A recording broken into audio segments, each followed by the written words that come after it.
This video will highlight some of the design differences between the Porsche 944 and the Porsche 968. While the 968 is well regarded among enthusiasts and collectors, it's not as widely known as other Porsche models today. In fact, it has a rather interesting place in Porsche's history in that it's very much a successor to the outgoing 944, yet it takes stylistic cues from the 928 and the then upcoming 993 generation 911 in a return to softer edges. Some of these design details are fairly obvious, while others are a bit more subtle, but we've got about 25 to go through here, so let's get started. While the 968 shares its platform with the 944, Porsche claimed that nearly 80% of its components were new or significantly revised. Starting with the exterior, the most noticeable change is that the 968 received all new body panels up front. The hood features a tapered outline that now extends down to the bottom of the headlights, where the 944 has a relatively straight hood that stops level with the nose panel and the top of the headlight covers. The redesigned front fenders became larger and more rounded than those of the 944, encapsulating the now visible pop-up headlights. Another notable feature is the bowed front bumper cover that gently curves around the car's edges in a way that's less angular than that of the 944 S2. Borrowing from the 928, the 968 also featured swooping exposed headlights that popped up and forward, a distinctive difference from the 944's pop-up headlight design. All these elements of the nose section come together in a way that looks quite similar to the front end of a 993 model, with some hints of 928 and 944 mixed together. Moving along the side of the car, you'll notice that the 944's rectangular flag mirrors have been replaced by some tear-shaped side view mirrors that are entirely body-colored. Similarly, a set of curved body-colored door handles have replaced the straight black door handles from the 944. Polyurethane side skirts or sill protectors have been added to the lower edges of the car, where they integrate into the rear quarters. In a more subtle change, the window line has been softened on the 968, with the quarter windows trailing back at a less aggressive angle than the 944's design. The rear quarter panels on the 968 have also been reworked slightly, particularly around the lower section to accommodate the rounded rear bumper cover. Moving to the back of the car, we can see the larger curved rear bumper cover that replaced the more traditional 944 bumper and the lower valance that was found on the Turbo and S2 models. The Porsche script has now been imprinted into the bumper in lieu of the former Porsche decal, and the 968 badging moved to the center of the rear panel.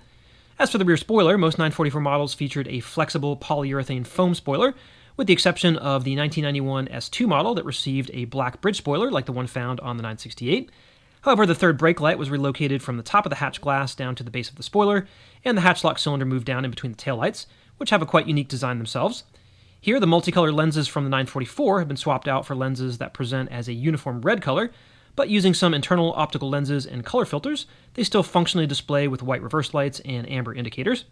On top of the car, you'll notice a similar roof panel to that of the 944, with simply the addition of a radio antenna or aerial that's been updated from the former embedded windshield antenna design.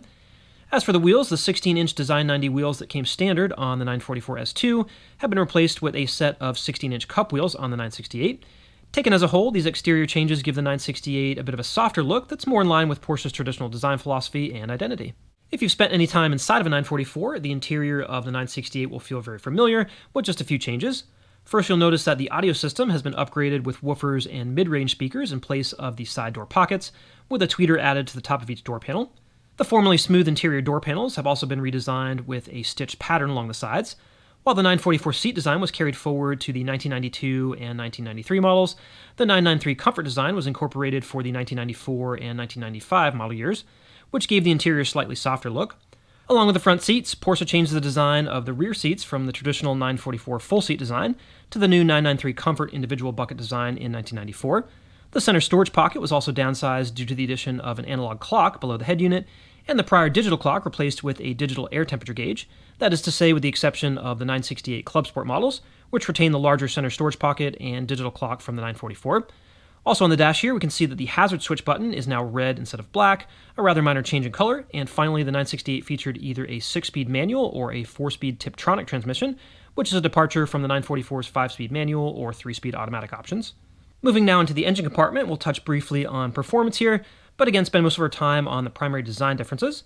Both the 944 S2 and the 968 featured 3-liter engines with a 16-valve dual overhead cam design. However, the 968 received an improved cylinder head with larger valves and ports, along with a slightly higher compression ratio, and Porsche's VarioCam variable valve timing system, which broadens the torque curve and improves power delivery at various engine speeds. Notably, the 968 was also given a true mass airflow sensor from the factory, replacing the older airflow meter design. As a result of these improvements, engine output was boosted from 211 horsepower and 207 pound-feet of torque in the S2 up to 240 horsepower and 225 pound-feet of torque in the 968. You'll notice that the general layout of components in the engine bay is fairly similar to the outgoing 944, with just a few differences. One being the location of the windshield washer reservoir, where it's been moved from the right front corner to the right rear corner by the battery. Taking its original place is the right headlight assembly, now positioned about 5 inches further away from its left counterpart than the 944 headlight design. Due to the front end changes, the 968 was equipped with 2 individual motors for the pop-up headlights, one on each side, where the 944 features a single headlight motor and a control shaft to raise and lower the lights. In 1993, Porsche added a dampener to the front strut hold-down to improve on road vibration, and in 1994, a cabin air filter system was added below the rain cover, with one filter on each side of the blower assembly. Another interesting change to the 1992 and 1993 model years was the addition of some plastic covers to clean up the look of the engine compartment. The rear of the compartment received a small cover that concealed the cruise control servo, some wiring harnesses, and evap equipment, and the front featured a larger piece that covered the front frame support, the top of the radiator, and the AC condenser. This piece also included a small storage compartment for work gloves and other maintenance essentials.